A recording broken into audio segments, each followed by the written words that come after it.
How's it going, everybody? Thank you for watching, and as usual, please like, subscribe, and share these videos to get more of it and help the page grow.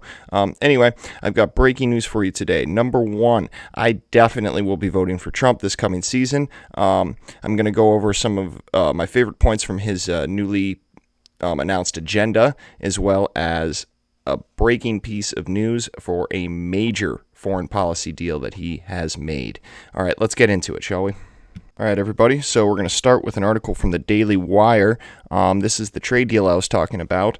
Norwegian official nominates Trump for Nobel Peace Prize and takes shots at Obama. Yes, he hopefully will get the Nobel Peace Prize for this. This is a wonderful deal. I don't really care about the whole shots at Obama thing, but here we go. So, Christian Tybring-Gjedde, a member of the Norwegian parliament, has nominated President Donald Trump for the Nobel Peace Prize after the administration helped facilitate a peace deal between Israel and the United Arab Emirates. If you don't realize how big that is, these people have been at each other's throats ever since the formation of Israel, and the United Arab Emirates is responsible for funding many organizations that cause violence across the Middle East.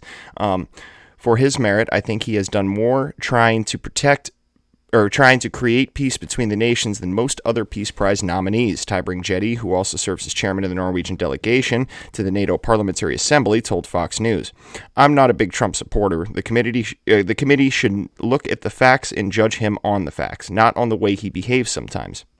The people who have received the Peace Prize in recent years have done much less than Donald Trump. For example, Barack Obama did nothing. Well, he did bomb a bunch of people. I will give him that." Let me get this out of the way. Tybring-Gjedde wrote in his nomination letter to the Nobel Committee, as it is expected other Middle Eastern countries will follow in the footsteps of UAE. This agreement could be a game changer that will turn the Middle East into a region of cooperation and prosperity.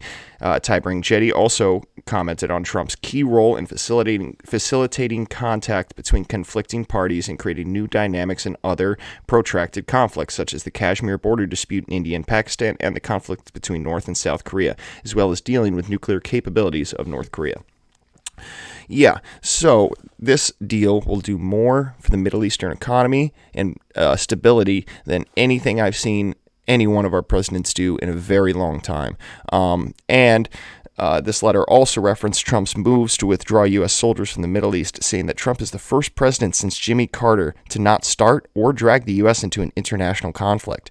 This is wonderful. He has shown that he actually really is the anti-war candidate here. I mean, we had 8 years of Biden, and he never bothered to even mention getting the troops out of the Middle East. It was supposedly a running point on them when they first ran, but they backed down on that pretty quick and instead bombed a bunch of Middle Eastern and North African countries. So let's go ahead and go over to the Trump campaign announcements about the second term agenda, Fighting for You.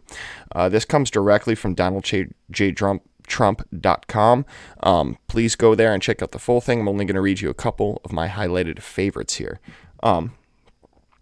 So, I went a little too far there. Sorry about that. If you didn't notice, I'm working on a different computer in a different area than I'm usually at. So, I might have a few issues. In the jobs section, we have create 10 million new jobs in 10 months. That I do believe Donald Trump can do, especially during a second term after he's already laid the groundwork for a lot of things, such as Made in America tax credits will vastly contribute to that. Eradicate COVID-19. We have a return to normal in 2021. Yes, please. We are all sick of this. We all need to get back to it. We can't keep this going for too long.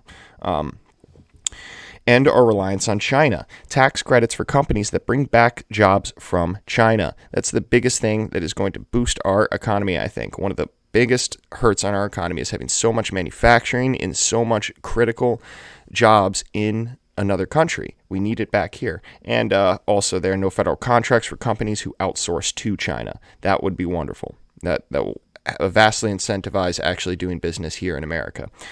In the healthcare section, we have cut prescription drug prices. And if you have not been paying attention to what Donald Trump has been doing with prescription drug prices, he absolutely has cut many of them that people have complained are far too expensive. And I think that he can continue going.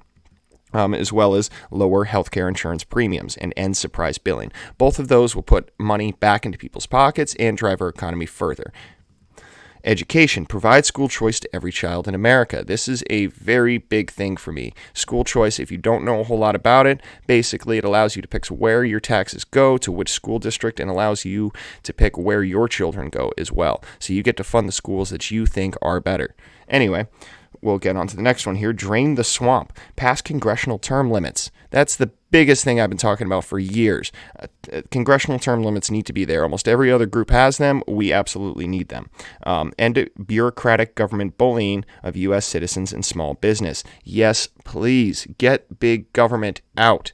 Basically, he's saying less government. As a libertarian, these are one of the largest. This is one of the largest issues to sway me.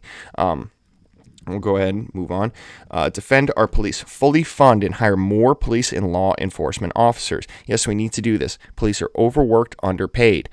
They don't have the training they need. They have plenty of equipment. We seem to throw equipment at them all day, but we don't teach them how to use it or how to not use it.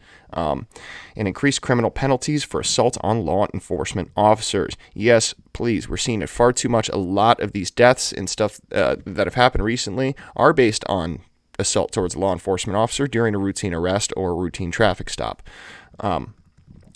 End illegal immigration and protect American workers. Block illegal immigrants from becoming eligible for taxpayer-funded welfare, healthcare, and free college tuition. Yes, they do not pay into the system. Why should we be paying out for them? It makes no sense for people to just be able to come here for a short period of time, get their college degree, make enough money, and go back to their own country and never actually support our economy in any way, instead only drain from it. And mandatory deportation for non-citizen gang members. Yes, please. We have far too many criminals that we allow into this country. Innovate for the future. Launch Space Force and establish permanent man presence on the moon and send the first manned mission to Mars. Man, that is the biggest one. That when I read that, I was like, okay, it is for sure that I'm going to vote for him. We need more stuff in space. This is how eventually we will be one species united under one planet, and eventually save our planet too. Because if we have to stop raping our own planet for resources and we can get it from other places, then our planet will be just fine. Anyway, also in this too is partner with other nations to clean up our planet's oceans. I think our planet's oceans is the number one issue to the climate change problems that we are seeing and massive weather issues that we do see. And it's really not that hard. We don't even try. So I think that is awesome.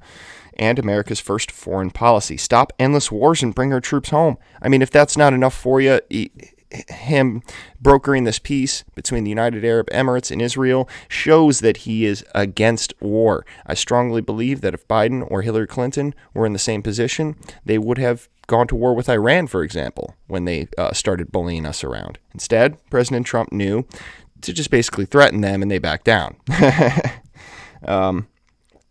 And defend American values. Continue nominating constitutionalist Supreme Court and lower court judges.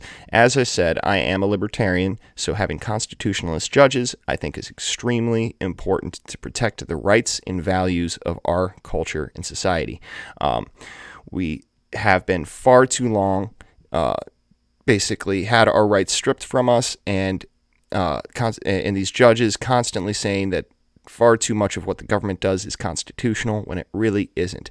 So that's one of the biggest things for me. Hey everybody, thanks for watching this video, and please like the Facebook page and share these videos to really help it get out and help this channel grow. I will see you guys next time. I have some big news. As you can see, I am not in my normal location, so doing research is a little harder. I'm probably going to be giving you a little less videos over the next couple weeks, but I will still be giving you something. So stay tuned, would you?